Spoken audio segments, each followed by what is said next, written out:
The Chargers just lost to the Dolphins, and this is my immediate reaction to the game. I'm freaking pissed off, man. What was that? The defense could not stop the Dolphins offense. Tua Tagovailoa and Tyreek Hill were balling out against us this entire game. Okay, you know what? Before I just get started on this freaking rant, make sure to like and subscribe to my channel if you do enjoy the content. And now, listen, man. Tyreek Hill, I have the stats pulled up right here. How many freaking yards did this man have? 215 yards and 2 touchdowns on 11 catches. He was in single coverage for just about this entire freaking game. Brandon Staley was content to just leave Michael Davis on him in that first half, and then it became J.C. Jackson in the early part of the second half, and then it became Jaelan Philips later on in the second half, and that's when we saw Tyreek Hill just get those crazy catch. I mean, every single time Tyreek Hill was catching the ball, it was a crazy catch for like 20-30 yards. I don't know what his least amount of yardage was on a singular catch, but it had to have been something like 25 or 30. Every single catch he had was a chunk play. Now let's talk about freaking Tua, man.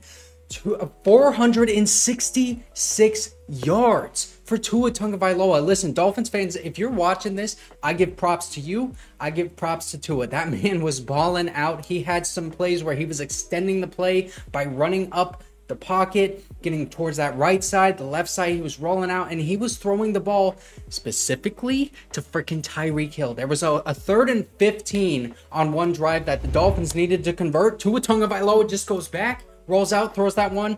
Braxton Berrios for a freaking 16-yard conversion on 3rd and 15. That one was on Michael Davis. And let's talk about Michael Davis, man. He had a pretty good game in terms of pass breakups. I think he had like 3 pass breakups. That's good, bro. 2 claps for Michael Davis. But Brandon Staley, I feel like the defensive game plan wasn't as good as it should have been. You know that Tyreek Hill is just a burner in single coverage, and you were consistently lining up Michael Davis against guys like Braxton Berrios, who is very fast, Jalen Waddle, who's very fast, and Tyreek Hill, who is very fast. And if you notice, the names just kept getting faster and faster there. Michael Davis is a speedy guy, but you don't want to have a wide receiver that is specifically designed to beat you in man coverage with their speed and their shiftiness, their quick ability, the quick twitch. You don't want to have a guy like that lined up in single coverage against your defender consistently. And we can see now, right, that it does not work. It is just simply not a good plan to win the game. And hopefully Brandon Staley has learned from that, because my gosh, Tua Tagovailoa was just absolutely eating up those matchups. It didn't matter who was covering Tyreek Hill, Michael Davis, J.C. Jackson, Jaelan Philips. I think even one moment there was Derwin James. Tyreek Hill was eating up all game long. Credit to Tua. Credit to Tyreek Hill. They were balling out, but I want to see more from this Chargers defense, man. I was expecting better from them, especially with Brandon Staley, who I still think this. I think that he's a very great defensive mind. I don't know why he thought this would work against the Dolphins, but you know what? He's going to bounce back. Let's hope. Come on, man. I'm still bolted up, okay? My bolt shrunk a little bit after this game, but I'm still freaking bolted up for this season. Brandon Staley has got to learn from this and create and craft a better game plan when he plays speedy receivers like this in the future. You can't allow these explosive plays, and he did, and we lost. Now let's talk about this Chargers offense, man. Justin Herbert threw the ball 33 times, which seems like a lot, but to me it didn't feel like he was throwing the ball a ton. 40 rushing attempts for this rushing offense, man, and oh my gosh, Austin Ekeler and Joshua Kelley looks like a great 1-2 combo. Elijah Dotson was out there for one snap. He lined up way out wide on the right side. Wasn't targeted or anything. I just thought you would like to know Elijah Dotson played one play. But Joshua Kelley, man, he was looking great all game long. He was consistently falling forward and just taking up every bit of yardage that he possibly can, which is exactly what Austin Ekeler does well too. Austin Ekeler, his long was a 55-yarder.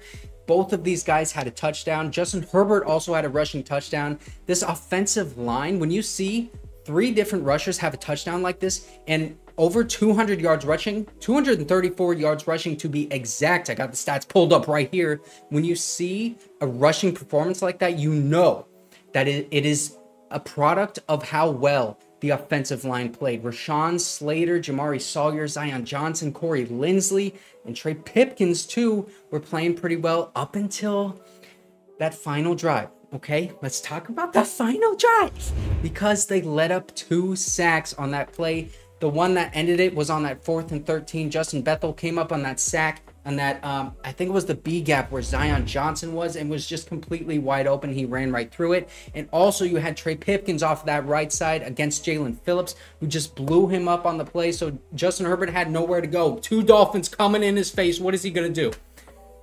And so that is how that last drive ended. There was another sack on that drive. I think I wrote it down here. Yeah, okay, it was Zack Sieler on Zion Johnson again. So both of those sacks actually on the last drive were from that Zion Johnson gap. So that's not good to see. Zion Johnson, I didn't notice him outside of that last drive having a bad game. I thought everyone on the offensive line honestly played really well, and that's really encouraging to see, especially when you have a quarterback like Justin Herbert. You really want to protect him.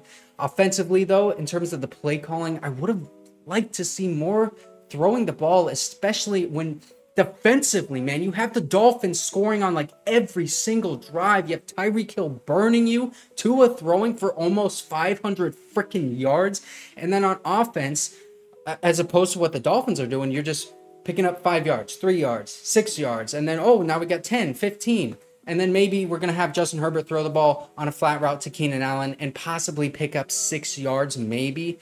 Third down offense wasn't that great. I feel like we converted it when we needed to in the first half, but then in the second half, it was like a totally different story. Those third down conversions were nowhere to be seen, especially on that last drive. The third and fourth down were not great. The third down play on 3rd and 30 to Mike Williams was probably the second best passing play of this entire game, and the best one was to Keenan Allen along the sideline in that first half. Justin Herbert only had 228 passing yards in this game, 6.9 yards per attempt. It's just, I want to see more than that, man.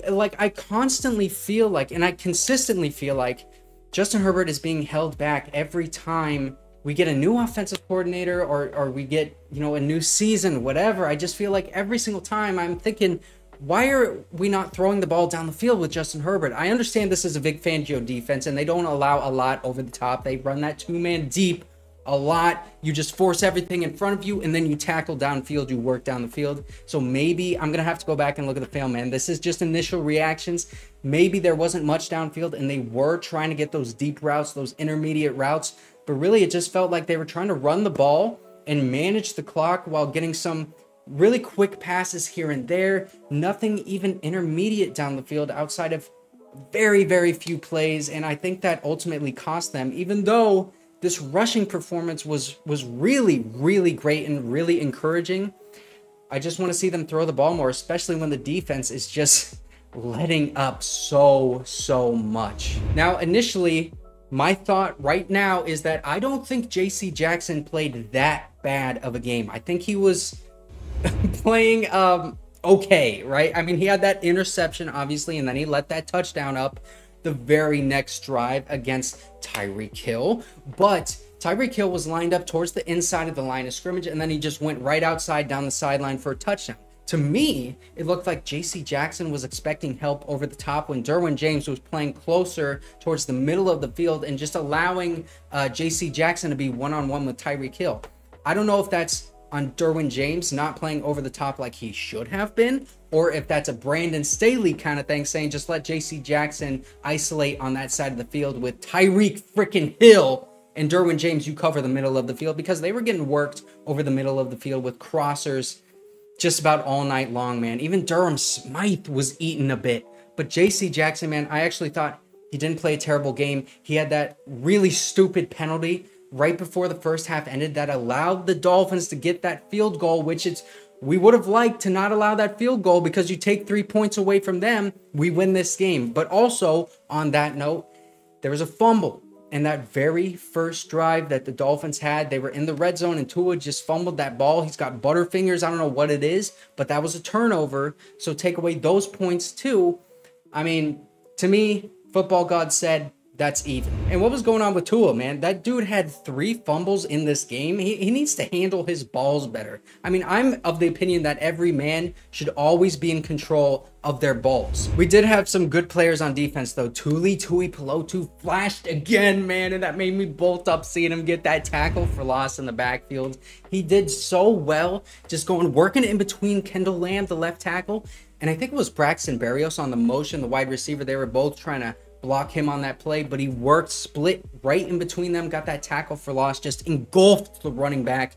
Really love to see that. I also love to see Derwin freaking James on the blitz, man. Just the way that he moves, he has such ferocity. He's so tenacious and he's so fast. He was really good in run defense, also in zone coverage. I didn't see him let up a pass in this game. I could be wrong. I'm just maybe not remembering it right now. Also, Khalil Mack, man, really good in run defense, and he was pressuring Tua sometimes.